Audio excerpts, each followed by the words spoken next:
Hi everyone, welcome to this video, the last one in the Lego Campervan build series. So we're on to day 7 and that is the final day for completing the van.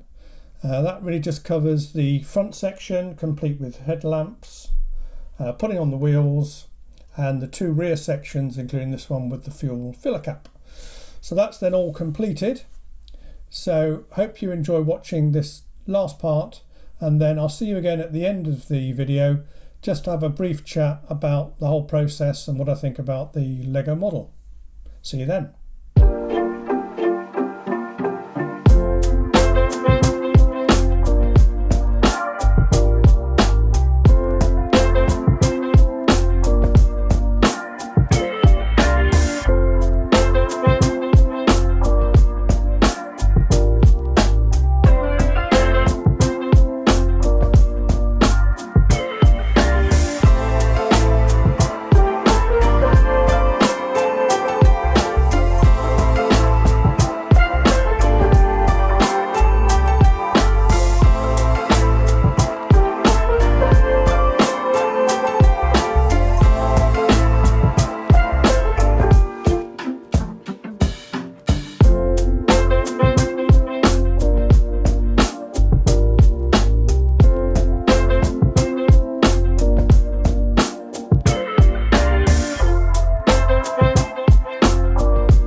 go, one completed camper van.